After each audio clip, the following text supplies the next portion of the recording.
Welcome to the Jack Westin MCAT Podcast with your host, Phil Hawkins. And Asai Calderon Muñiz. Breathe in, breathe out. Today, we're going to be talking about breathing. That one thing that you do all the time that you don't really think about. This is in today's episode, we're going to be talking a lot about some interesting things about the respiratory system. I think it goes underappreciated just generally. There's actually a lot of chemistry involved with breathing. We're going to talk about that.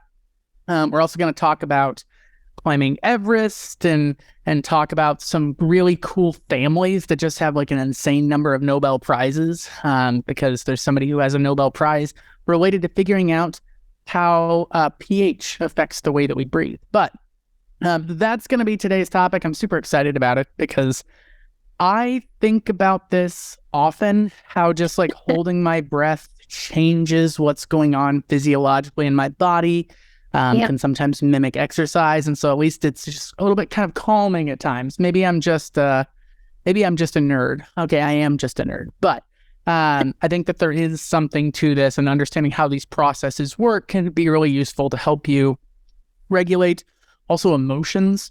There's a lot of times people's breathing exercises can affect the way that you're feeling. And I know that students are stressed with the MCAT because it is peak MCAT season. And so just understanding this a little bit might not just be something that's useful for what you're being tested on, but might also be useful for just helping to keep you calm and in the zone and ready to go. Yeah. And you are not alone in the nerd category. I'm sure so many of our listeners are like, yes, nerd out, which is fantastic. And I've also been thinking a lot about breathing, because I found this meditation app that is actually giving people a subscription for a year for free. I was like, okay, I have to at least try it and see how it goes. And a lot of it is breath work. And then I also have on my watch a way for it to work me through breathing and deep breathing, and it times it for me, and it kind of just alerts me with a vibration. And so I've also been doing a lot of thinking just about the breath we take, and it feels very it's kind of very abstract, but we're going to be making it very tangible today. Yeah, we should see if they'll sponsor us. We have never had a sponsor. We haven't pursued anything, but a breathing app that seems like something. We should have been on this and thought about it a little bit earlier. But obviously, breathing and blood go hand in hand, because the whole point of breathing is to bring in oxygen and get rid of carbon dioxide. But that has to be delivered around your body through your circulatory system. So there's some really big connections into this. Obviously, hemoglobin and what's going on in red blood cells connects with this. And I feel like there's this really interesting balance with your blood needs to be able to grab oxygen. So it's got to have a pretty high affinity, but not too high. Because if hemoglobin has too high of an affinity for oxygen, then it will grab the oxygen and never let it go. And that's not useful, because I need to grab oxygen and deliver it to my muscles and let go of it there. So we're constantly walking this balance between grabbing oxygen, but not too well, and letting go of oxygen, but not letting go too well, because if we let go really well, then we won't grab very well. And so walking this balance between we need this affinity somewhere in the middle, not too high, not too low. And we need to be able to adjust this as we go along. I did also want to, I'm using the term hemoglobin. We should be really clear on this. And so hemoglobin is a complex of proteins and heme in your red blood cells. Your red blood cells, otherwise known as erythrocytes, are pretty much just big bags of hemoglobin. That's pretty much all that's going on in there. Red blood cells are really weird in that they don't have a nucleus. They don't have mitochondria. They don't have any membrane-bound organelles like the rest of your cells do. And so if they don't have a nucleus, they can't build new proteins and things like that. So red blood cells don't last very long, but you should just think about them as just big bags of hemoglobin. And the iron in the heme is what actually allows you to bind oxygen and carry it throughout your body. Yeah, I like that you mentioned that because that's exactly what I was thinking. That's something that is very testable. The fact that they don't have membrane-bound organelles, don't have a nucleus, since they don't have mitochondria, they can't rely on oxidative phosphorylation, right? And so they have to use glycolysis. And so these are all connections that you should be making as we're talking and as we're having this conversation because they are testable. Yeah. So like you said, we kind of have to strike that balance of we need oxygen, right? We've got to be able to pick it up, but we've also got to be able to let it go. We can also think about different points in our lifespan where being able to grab that oxygen becomes a lot more important. And pregnancy should be one thing that you're thinking about. So you can think about how a pregnant patient is going to have to produce a lot more red blood cells in order to bring in oxygen and provide it to their fetus, right? So you're going to have an increase in the number of red blood cells. The adult red blood cells and the adult hemoglobin has a set affinity, right, for that oxygen. But you can imagine a situation where if the fetus had that same affinity, then it's not going to get as much as it will need. So fetal hemoglobin, so the hemoglobin that's produced by a fetus, actually has a higher affinity for oxygen than does regular adult hemoglobin.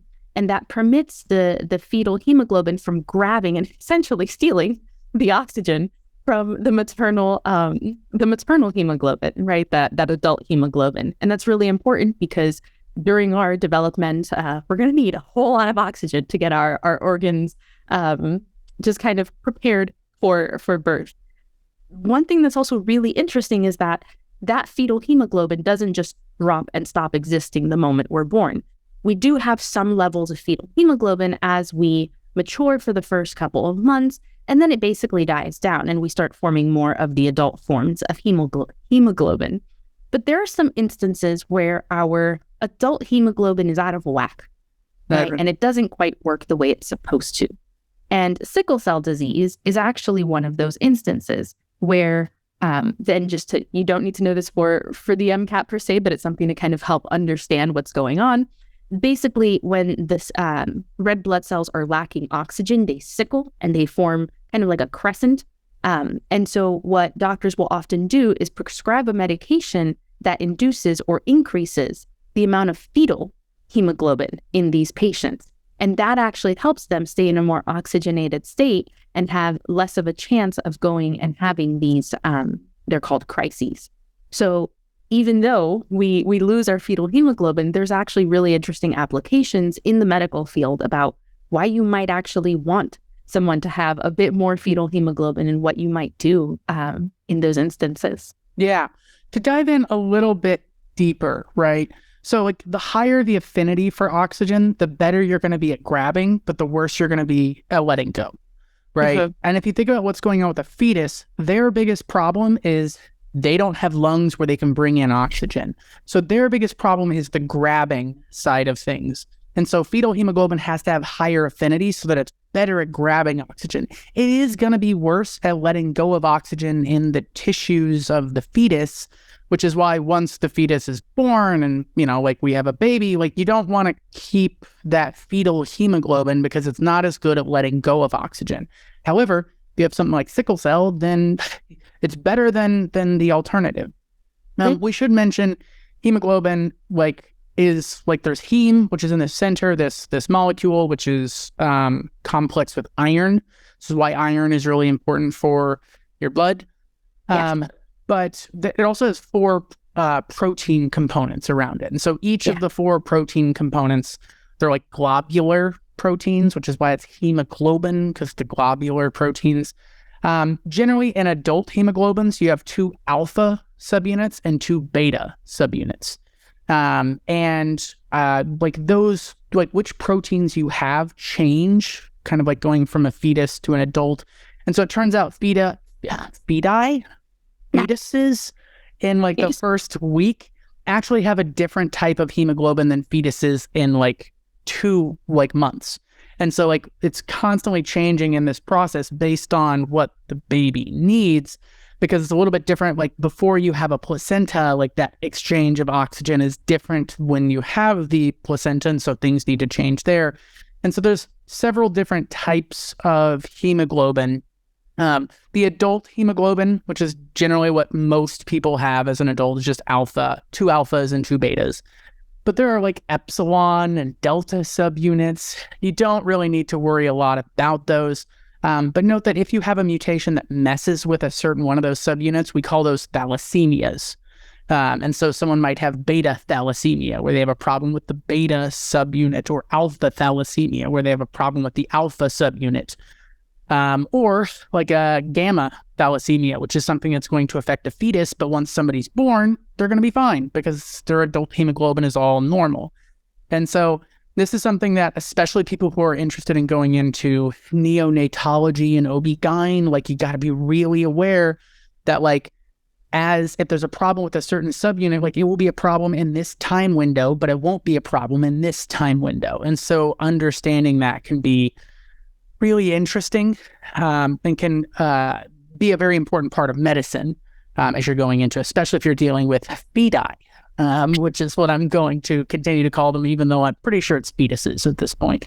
And if you're interested in hemonc as well, right, hematology, oncology, you're going to see a whole lot of this in the thalassemias, and even in general medicine, right, primary care. You're going to have patients coming in with anemia, and like you mentioned, Phil, that iron becomes really important. So yeah, I would say that a lot of specialties are going to have this, are going to encounter these kinds of things. And so don't brush it off. The respiratory system and hematology are both really important. Yeah. One of the interesting things about the 4 subunits is they have this property of cooperative binding. I always like to think, imagine you have 4 kids around and you give one of them ice cream. You better have ice cream for the other 3, right? Because none of them were really wanting ice cream, but the moment you give one of them ice cream, the rest of them really want ice cream. And it's the same thing with blood, only instead of children, it's these globin molecules, and instead of ice cream, it's oxygen. So it turns out if there's no oxygen around, they're all kind of fine and all have very low affinity. They're not very good at grabbing oxygen. But the moment one of them grabs oxygens, the other ones all get better at grabbing oxygen. And that's this really interesting way that our body has adapted to be able to kind of flip a switch between we don't really want to hold oxygen and we really do want to hold oxygen, which makes them better at grabbing oxygen in the lungs and letting go of them in the muscle. And so this cooperativity, where once some grab oxygen, the others want to grab it more, that affinity skyrockets. That's something that really helps with this kind of loading property of hemoglobin. And understanding that cooperativity is also insanely high yield. The MCAT really loves to ask about that. Yeah, you can have something that's independent, right? So each addition doesn't affect how the affinity for the next one changes. What you're describing, right, is positive cooperativity, where adding one makes the others have a greater affinity. You can also have negative cooperativity, where adding one makes it less likely that others will bind. And so that's something to keep in mind. But positive cooperativity is definitely what comes up most often on the MCAT, especially in this context in particular. Yeah, I know there's one of the practice tests from some company uses the term homotropic regulation or heterotropic regulation. I could see your faces. I hate that question. I kind of do too. But if you do come across something like that, homotropic means oxygen is affecting the affinity for binding oxygen, right? Homo means same, hetero means different. And so that's a homotropic regulation where oxygen is affecting the binding of other oxygen molecules. But getting that down is important. That positive cooperativity, what we call that is a way to calculate how positively cooperative is this, or how cooperative is this molecule. There's a way to calculate that, and you can come up with a Hill coefficient, is what it's called, named after the person who created this coefficient. You do not need to know how to calculate it, but if the Hill coefficient is greater than 1, that means that it is a cooperative binding. And so with the hemoglobin, the curve of hemoglobin, most enzymes have this hyperbolic curve going to them. Like the more you have, the more it works. And it's just kind of like this nice, like kind of curved relationship where it's just kind of like goes up and then goes over. But if we're dealing with something cooperative, we have a sigmoidal curve, which is just a fancy way to say it's kind of S-shaped. And so the more oxygen you have in the environment, at first, like if there's just a little bit of oxygen around, nothing's going to grab oxygen. So the binding stays really low. But then once one of them binds oxygen, then the binding goes way up really fast. And so we have this where it stays flat and then it curves and skyrockets up.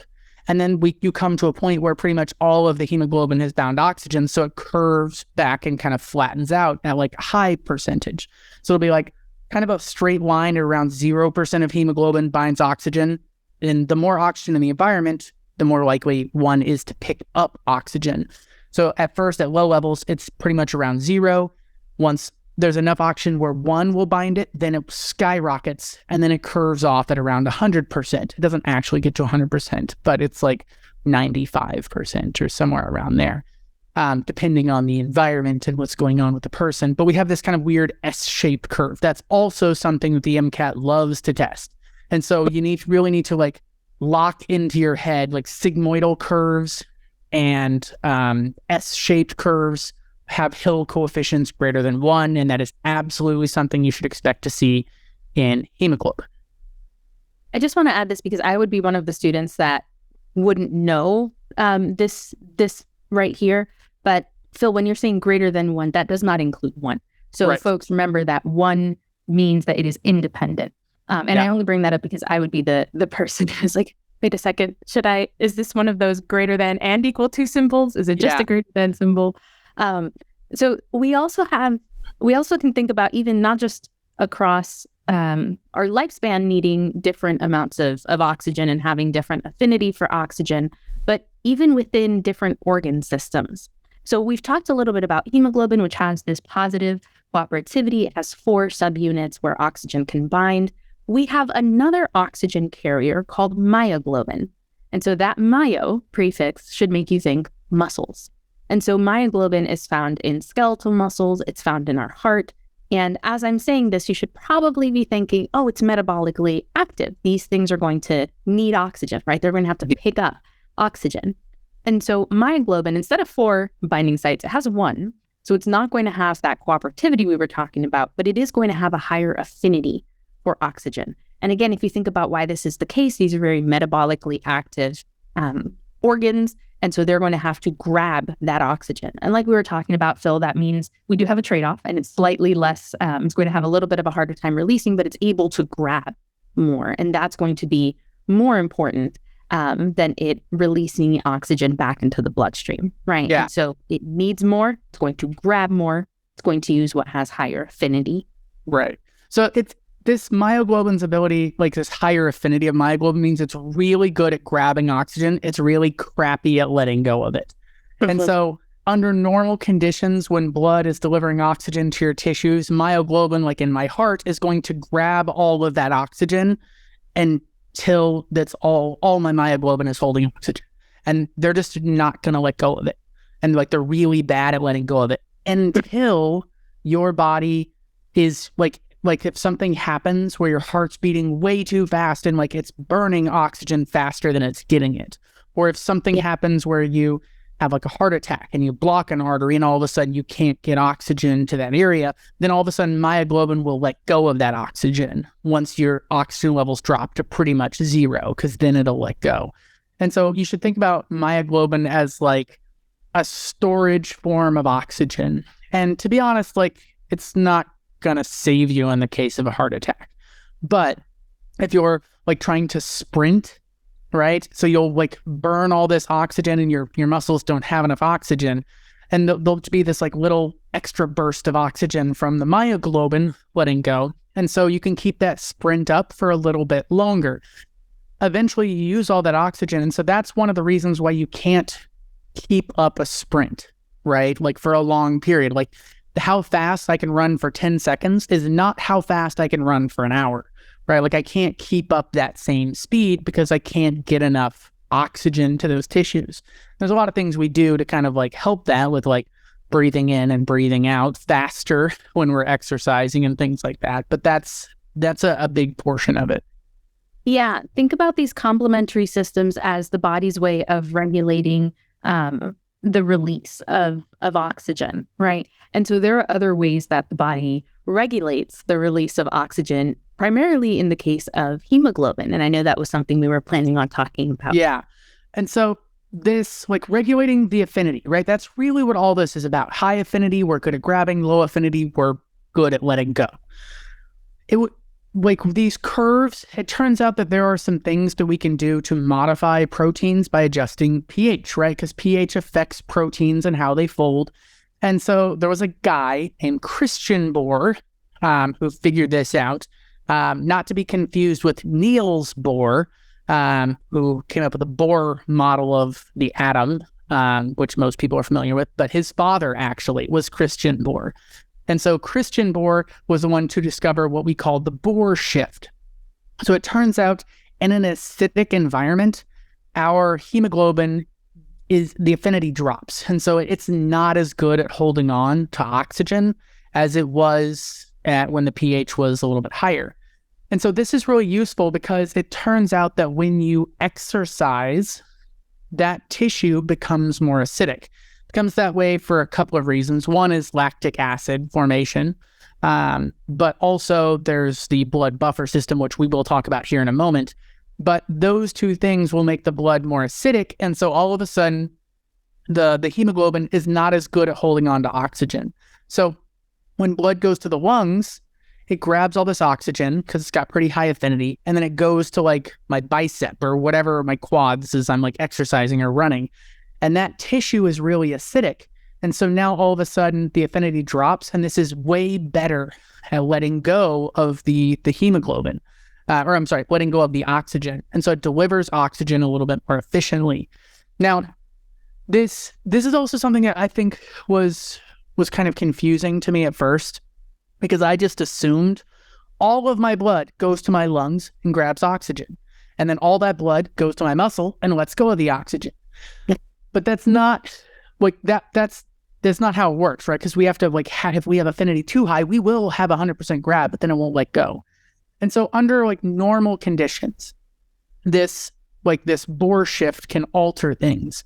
And so under normal conditions, let's say that, and don't hold me to these numbers, but this property is a real effect here, that as blood goes to the heart, normally only like 95% of hemoglobin binds oxygen. And so that means 5% is not binding oxygen.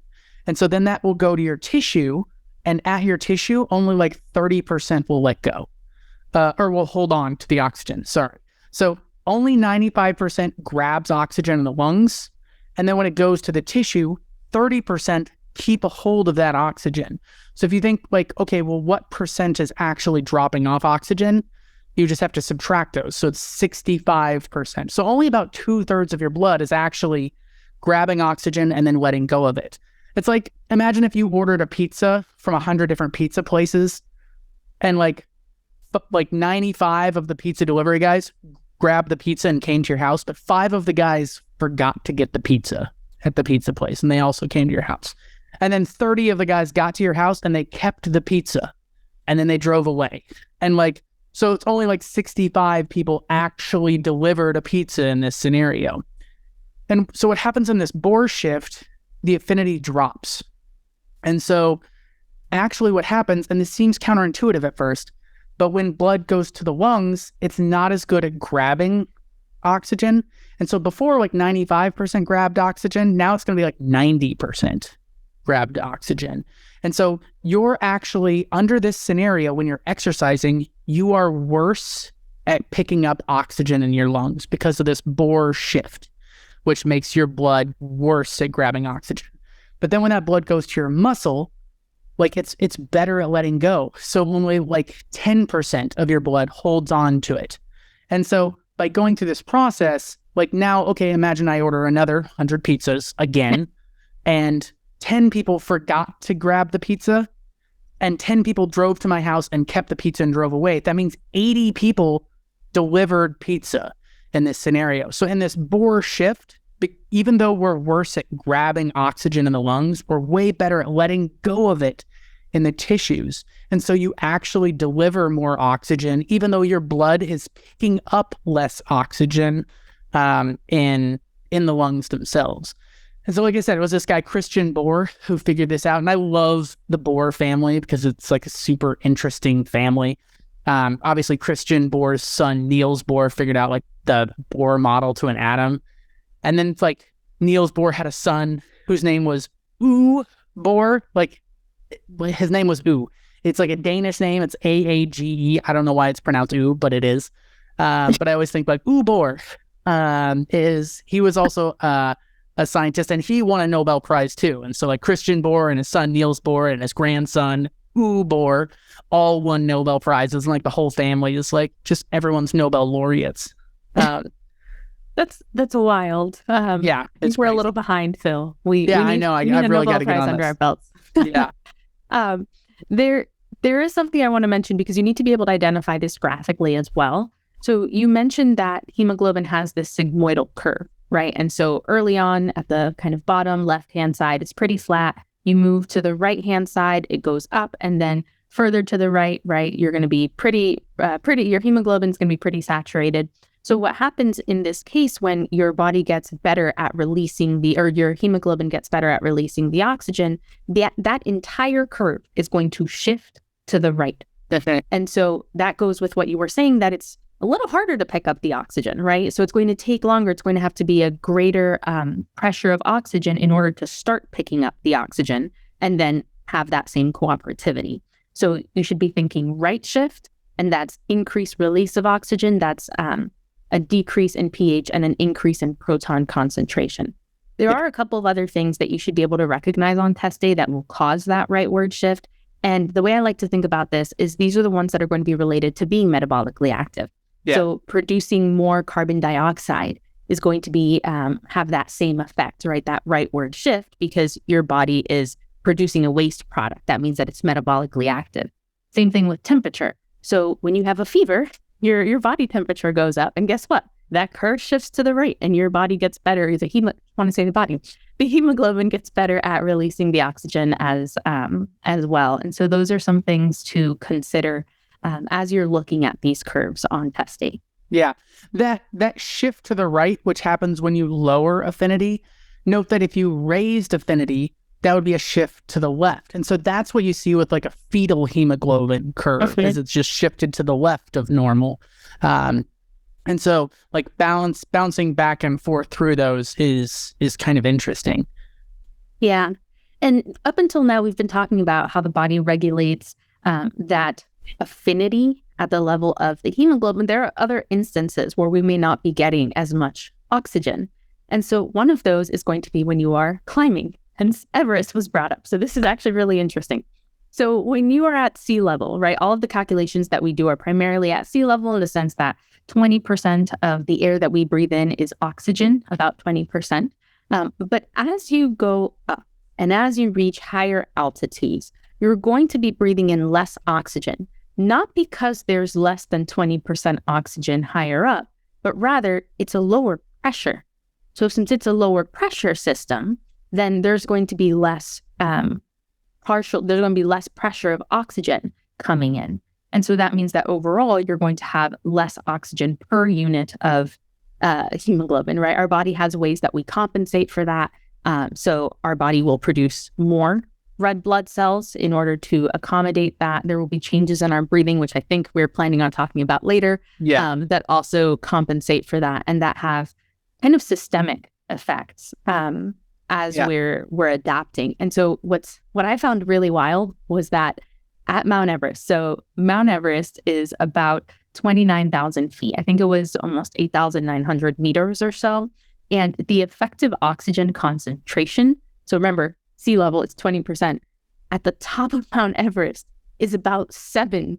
That doesn't sound like a lot, but that is a huge difference, right? That is almost a third of what the effective percent at sea level is. And so hopefully that puts that into perspective, because They require a lot of adaptations to live anywhere higher, right, than sea level. But at something like Everest, this is why it becomes so important to train, to go with people who know the area, to have the proper equipment and gear to make sure that there are no accidents, because there is a third of the effective oxygen percentage at the top of Mount Everest than where you and I are sitting now, Phil. Yeah. And so that's something that is like, this connects to lots of different topics, but like ideal gas law, like the higher up you go, the lower the pressure is. I know the relationship between pressure and volume. So like as pressure drops, volume will increase. And so the air that you're breathing just has less air in it because it's all expanded, right? It's still the same amount of air, but it's just in a much larger volume. So in any given time when you breathe in, like the volume is the same, but it's almost like it's dilute. Like there's more space between the air molecules because it's expanded. So you're only getting about 1/3 the air, the oxygen in a breath that you normally are. Now, this is where things can get a little bit dicey with the Bohr shift, because it turns out, like, remember that the Bohr shift makes you worse at grabbing oxygen. And so it turns out under cases of like climbing, where you're exercising, you're exerting yourself, you get this Bohr shift when you're trying to climb Everest. So all of a sudden your blood is getting much worse at grabbing oxygen, and there's already not enough oxygen in the environment. And so this is why people die, like climbing Everest, is actually the Bohr shift makes it worse under that scenario. It helps at sea level, but it makes things worse at elevation. And so that's why a lot of people, when they're climbing, have oxygen with them that they are carrying. Like, trust me, they're not carrying oxygen tanks to the top of Everest because they want to carry stuff to the top of Everest. They're doing it because, like, oh, I need to breathe, and like you cannot survive under normal conditions. But I know you mentioned something about mutations, and this is something that is super interesting. So the Tibetan people, which is like Mount Everest is on the border of Tibet and Nepal. So the Tibetan people, it turns out there are some common mutations that you see in the Tibetan people. And it turns out that their lung volumes are larger. And so in general, when they take a deep breath, they're pulling in more air than a normal person would be able to bring in. And so that's a way that they've adapted over time through like natural selection. Like these pockets of people living at high elevation can start to get these mutations that can help with these different scenarios. So that's one of the common kind of interesting mutations is the Tibetan people, which there are Tibetan people who work as Sherpas, and it's their job to like help you carry your oxygen tanks to the top of Mount Everest. And they are just biologically better at being able to handle that high altitude because of their increased lung volumes. But I think the most interesting mutation for dealing with high elevation, it turns out that there's not just one high mountain in the world, there's mountain ranges all over. But there is a separate pocket of mutations in the Andes Mountains. And so the Andean people often have higher affinity for hemoglobin. So their blood, their alpha and beta subunits for their hemoglobin are mutated to almost kind of act like fetal hemoglobin, where they have higher affinity. So they are better at grabbing oxygen up at high elevations where normal people are like struggling to grab enough oxygen. And so there's some interesting things, like they'll do races at high elevations, and the Andean people are like, they kind of just like stomp at those mountain like marathon running things. But note that high affinity makes them also a little bit worse at letting go of oxygen. In the mountains, that helps, right? Because there's not enough oxygen. The problem is grabbing oxygen. But if you take this mutation and take it down to sea level, yes, they're better at grabbing oxygen, but they're going to be worse at letting go of the oxygen in the tissues. And so while they tend to do really well at the high altitude marathon running, at low altitudes, it's not really that big of an advantage. As a matter of fact, it might actually make things a little bit harder. And so it's just kind of an interesting thing looking at kind of how adaptations have picked up kind of like throughout the world for dealing with high elevation. And this is something that, if you're going to be a geneticist or if you are at all interested in exercise physiology, there's some interesting things, because even normal people, like if you go up and exercise in the mountains or just live in the mountains, you're not getting enough oxygen to your tissues. And so your tissues will release erythropoietin, which tells your body to make more red blood cells. And so people who, like, if I move to the mountains, my blood would have more red blood cells in it. It would take some time, but I would just kind of adapt to that because I'm having trouble delivering oxygen to my tissues so I just get more red blood cells. And so there are times when people will exercise and train at high elevations. So they'll start to make more red blood cells, and then they'll come back down to do races at sea level. And so we see this a lot in especially like cycling and swimming and like running, because those are all very cardiovascular. Like the limit on how fast you are is basically like, can I keep oxygen going to my tissues for hours and hours and hours? And so having more red blood cells helps me deliver more oxygen in those cases. And so there's some really interesting cases of athletes specifically flying to Colorado to train so that they can compete in a race at sea level because they just want to be able to deliver more oxygen. And we kind of keep coming back to this, that it will be important for your future careers. And the reason that we do that is because sometimes studying for the sake of studying can be really boring, but knowing why you're studying it can be super motivating. And so let's say that you are interested in older adult medicine, or let's say, again, that you're not thinking, a particular specialty. Maybe you're thinking a hospitalist, so inpatient medicine or something along those lines. Let's say that one of your patients decides, I want to go to Everest. Right? You mentioned EPO, you mentioned erythropoietin, Phil. That's released by the kidneys. And so if someone has kidney disease, right? So thinking older adults, thinking people with all of these comorbidities, other medical conditions, inpatient, those are conversations that you could potentially be having, right? And so there's so much overlap with what you're studying, particularly the respiratory system and what we're talking about now. That matters for when you're having conversations with patients and treating patients and helping them make fun life decisions as well. Yeah, that's so interesting because I hadn't really thought about that. I knew somebody in college who had donated a kidney who liked to do kind of like ultra marathon-y, runny stuff. And I remember he climbed Kilimanjaro at one point. And I'm like, oh, like that's something that I didn't think about at the time. But yeah, all of a sudden, like if you have half the normal number of kidneys, your amount of erythropoietin might be affected. But this is also something like a real conversation to have, especially if you go into like you're a geriatrician and you're dealing with the elderly or dealing with people who have respiratory illnesses. Note that it's easier to get more oxygen in your breath at sea level.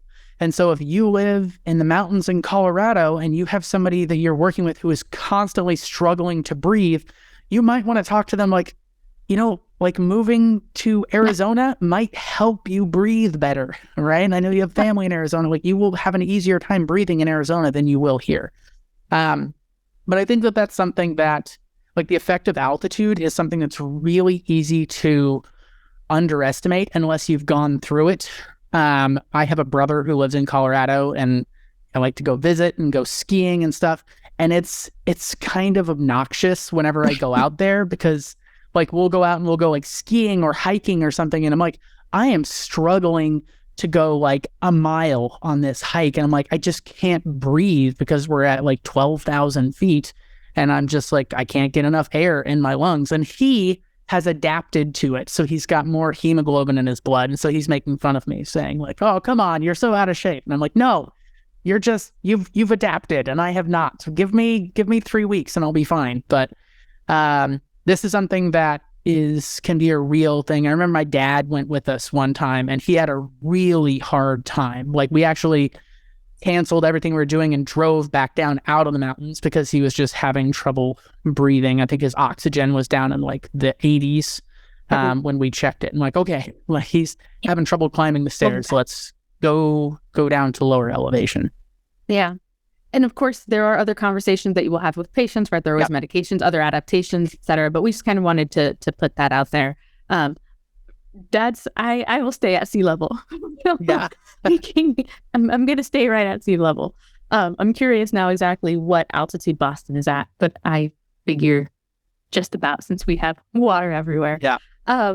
So in addition to all the different ways of the body compensating that we've talked about so far, there is another way that the body makes sure that we maintain a pretty tight pH. We actually have our blood pH is about 7.4, give or take 0.5.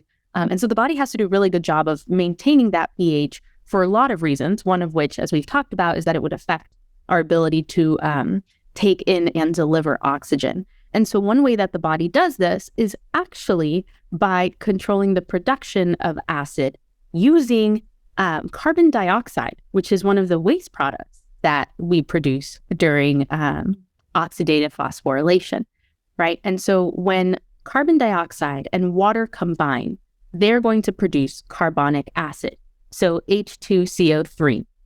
And that can then dissociate into bicarbonate, so HCO3 minus and protons, or an acid. And so this is in equilibrium, but it happens really slow in our bodies without any help. And so we have an enzyme called carbonic anhydrase that helps speed up this process. Now, keep in mind from enzymes, right? Enzymes change the rate of a reaction, but they do not change the amount of product produced, right? Or they don't change equilibrium. Exactly. Yeah. So they'll change the amount of product in a given period of time, but not in themselves shift the equilibrium point.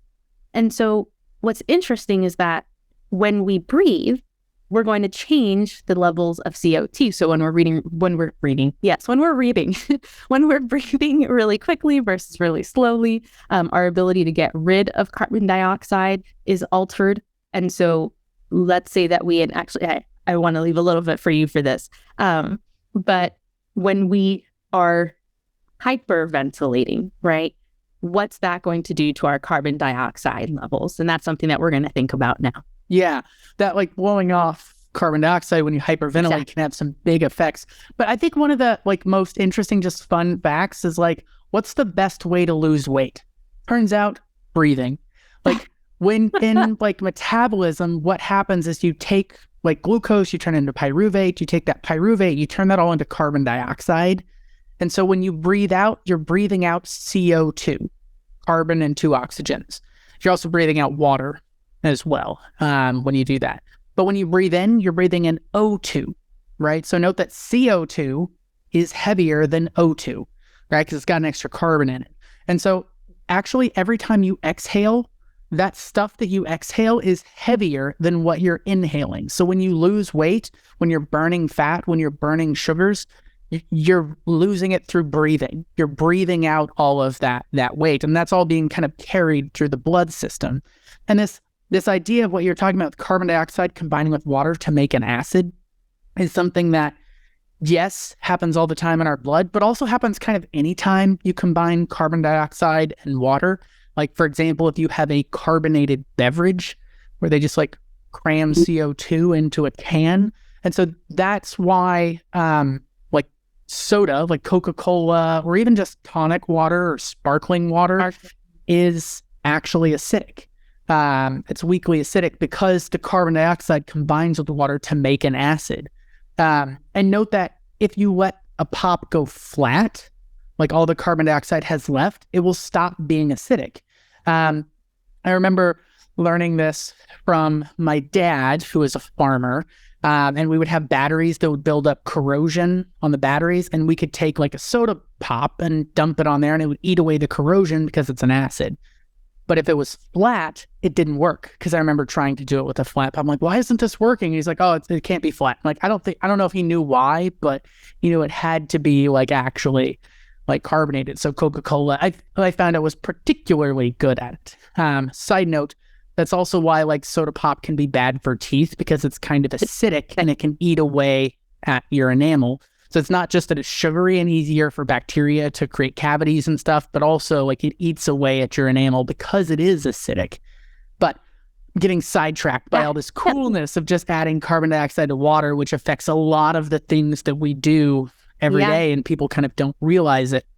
But so whenever we're exercising a lot, we're burning sugars for energy because we need energy to like lift and do things. The myosin and actin working together require a bunch of ATP.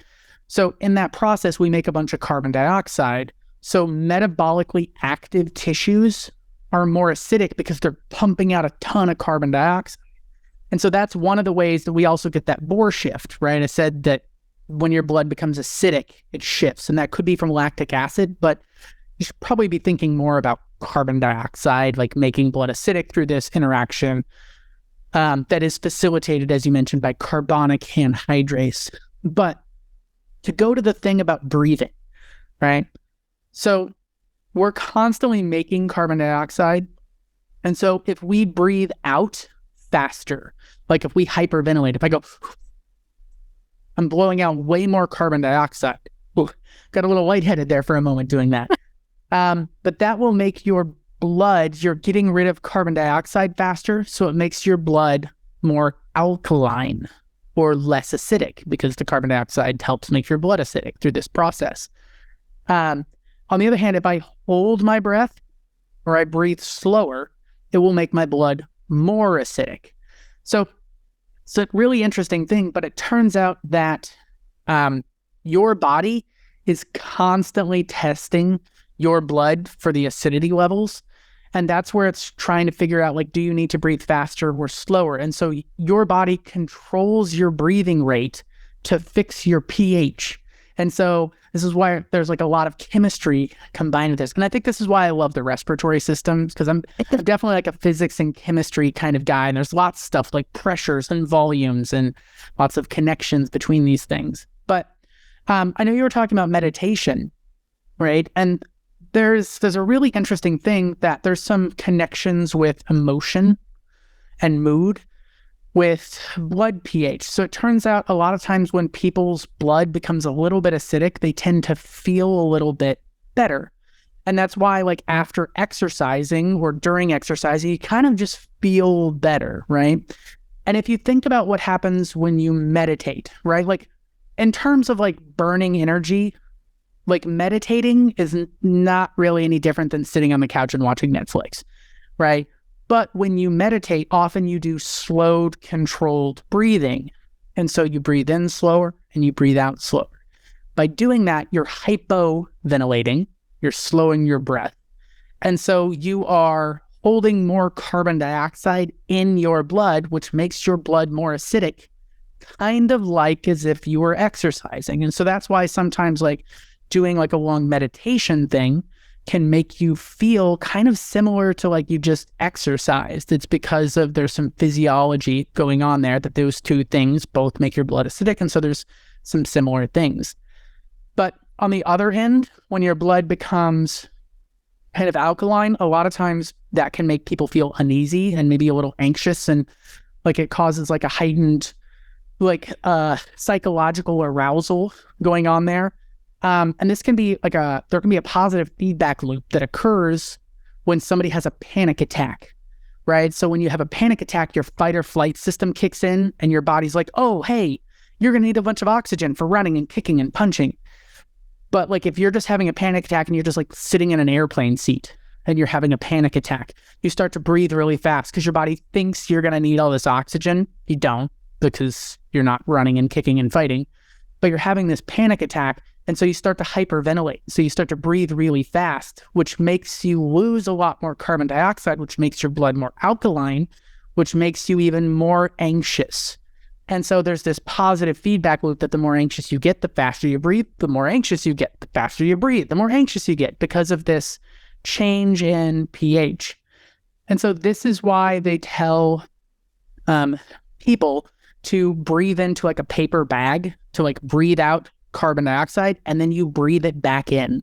So if you're hyperventilating, like doing that, you're losing all this carbon dioxide, but you're breathing it back in. And so that kind of fixes the pH. And so that can have a calming effect because your blood isn't getting really alkaline.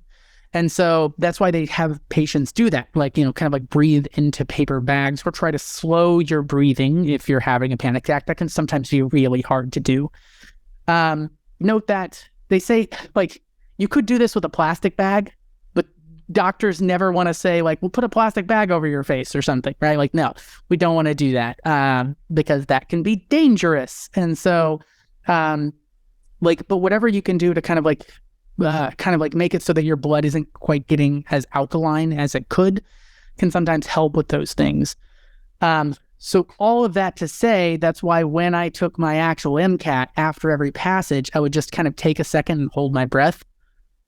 And it would just have this kind of calming, my blood's getting acidic. It's like I'm doing jumping jacks, but I don't have to do the jumping jacks, which is a win-win for me. And I think that there's some interesting things there for especially like students who are trying to kind of like calm down when they're kind of like panicky on the test. Because like the real test can be a little bit, overwhelming, and I know all the pressure can sometimes get to students, but there's lots of things you can do to try to work on that. One is just being aware of how breathing can affect the way you're feeling. Yeah, something that I recommend to students, because I work more with students in cars over the most recent years, is when you're stressed, right? You don't want that sympathetic nervous system activated. Taking a deep breath before you start the section can actually be really helpful. And it's for the same physiology, right? I want to make sure that we're very explicit about the connection with carbon dioxide and the acidity of your blood, because I think sometimes students, they hear, oh, but carbon dioxide, that's on the left-hand side of the reaction, right? So why is it going to increase the acidity? So this is somewhere else where they could test you with Le Chatelier's principle, right? And so you're going to have an increased amount of a reactant, which is going to push the reaction to the right, and you will produce more of the product being the acid. And so I just wanted to be kind of explicit about that, because that is another place and another concept that they can test you. And so right now we've had biology, we've had biochemistry, we've had chemistry. So the respiratory system, the buffer, the bicarbonate buffer system, all of what we've been talking about is at the intersection of a lot of different testable material. And so you really want to make sure that you don't just memorize what we're talking about, but you really understand the mechanisms and the whys. And that's going to be really important. And our body, as you have probably figured out, is really incredible at maintaining that homeostasis, maintaining that set point where we are supposed to be balanced. And so as you continue your careers, you will hear about respiratory alkalosis, right? So higher blood pH, and then respiratory acidosis, right? And lower blood pH, and how that can happen because of our breathing versus other metabolic processes. And so this is one of those things that will come back first year of medical school. Do not forget this. Make it a point to really learn the mechanisms. And as I know that's part of something that we really care about, Phil, making sure students are prepped for that as well. Keep this in mind. This is a very respiratory high yield. Yeah, it totally is. That respiratory acidosis and alkalosis, like you can have something that messes with your breathing. And so you might have like what they would call a primary respiratory acidosis or a primary respiratory alkalosis. But you also will change your breathing rate to fix things. And so like if you give a patient a drug that's really acidic, their body is going to change the breathing pattern to try to make the blood more alkaline to balance this. And so we can have a compensatory or secondary respiratory alkalosis to fix the acidosis from whatever is causing the acidosis, which could be a drug. It could be like something going on with your kidneys or something with your metabolic processes. And so not only can this adjust, but it can fix some of the issues going on. So you can have these compensatory respiratory acidosis or alkalosis as your body is trying to fix the pH from something else that's going wrong. And so having these good like backup systems is, like you said, the human body is amazing at being able to do all of this. The fact that like I can get an acidic drug and my body will adjust, and I can go to mountains and my body will adjust. Maybe not as well as those people in the Andes, which I really wish I could just flip a switch and do something like that.